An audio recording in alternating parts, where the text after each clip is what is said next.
What fascinates me about virtual reality is the ability to actually put you in a totally different place, in a totally different world. And you can walk inside of that world and you can look all around, you can look up, down, the same way that you would look in the physical world, but you are inside the content. That's what virtual reality does. Today, we have very powerful mobile phones that are capable of rendering virtual reality technologies. So this is a technology that's really come of age recently, and Mary, through her company Seek, is right on the cutting edge. Wherever she's put her hand and pointed her vision, you've seen phenomenal results. It's almost as if she was destined or born to do this. So my career, a lot of times people say, well, how do you go from being a deep space engineer, launching rockets into space, to now you're working on virtual reality and entertainment and all of that. But it's really, my career is just one big evolution, and it's evolved with how media has evolved. I guess wherever I go, it's basically where media is going. I just stay ahead of it. Seek is so innovative, and that is because Mary is so innovative. Being on her own with a smaller company enables her to develop one technology after the other. They are all patented, they are all innovative, and they are all marketable.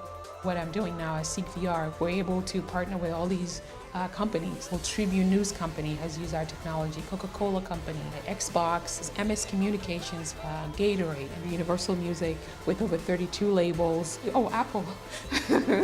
So this year we won the Clio for our VR experience that we created with Megadeth for Universal Music. When there's no more grace, does your heart... What you think of when you think of Mary Spio, someone that really cares, has passion, but more importantly wants positive change for all.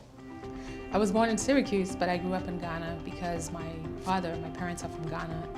I was about 8 years or so when the government was overtaken by military rogues. So I escaped through television. It was our magic box. It was our place where we could escape. I saw stuff on space exploration, people walking on the moon. It was also where I began to wonder what it would feel like to be inside of the television. Mary Spio, take a look at how her childhood hobby turned out to be her true calling in life. I dreamed of coming to America as the place where anything was possible. I had a moment of insight. I thought to myself, everything that I was seeing had been created by someone. So could it be possible that all of life is simply what we imagine it to be? So I set out to create my own imagination. After I graduated from high school, I decided to join the Air Force. I was a satellite communications technician. I was in Desert Storm, and I was encouraged to apply for a scholarship for all of the U.S. Air Forces in Europe. And that year I scored the highest, so I was a recipient of the scholarship for Outstanding Airman. And I went to Syracuse. It was actually the only school I applied to.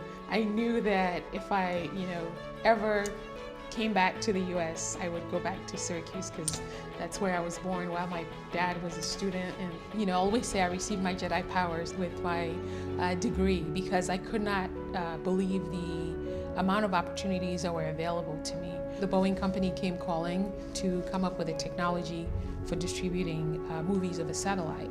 I was one of 3 engineers that Boeing hired. We came up with the entire design and rolled it out to 30,000 theaters. The digital cinema technology, you see that 3 of the ground floor patents, I'm listed as a sole inventor. Star Wars Episode 2 was the first movie that we distributed over Boeing Digital Cinema. Education is going to be the biggest contribution that VR makes because humans are visual learners. We're also working with a lot of different schools and medical facilities developing curriculum for them to deliver content. The jewelry experience is one very emotionally driven. Richline, as part of the Berkshire Hathaway Corporation, one of our major projects should be what we call the future store. And Mary both creatively showed us the direction that we should be pursuing, the items that we should be concentrating on. Whatever we had thought of, she doubled our thinking. Mary is very unique. She's so humble and unassuming. You don't look at her and go, I'm talking to someone who's incredibly brilliant. I'm fortunate to have the opportunity to share my story around the world through my book, It's Not Rocket Science, and then also at working with the U.S. Department of State to be an ambassador of innovation and entrepreneurship. And I do that because I want to be able to encourage people to think much bigger. I believe that my life is a simple example of some of the possibilities that we're able to access with technology. If Boeing hadn't given me the opportunity, digital cinema created an entire industry just from this African child. You know, when you look at my pictures from growing up, I looked no different than the kids that you see in the UNICEF commercial. And so when I see the same kids and the same people that everybody walks past, I don't walk past those people.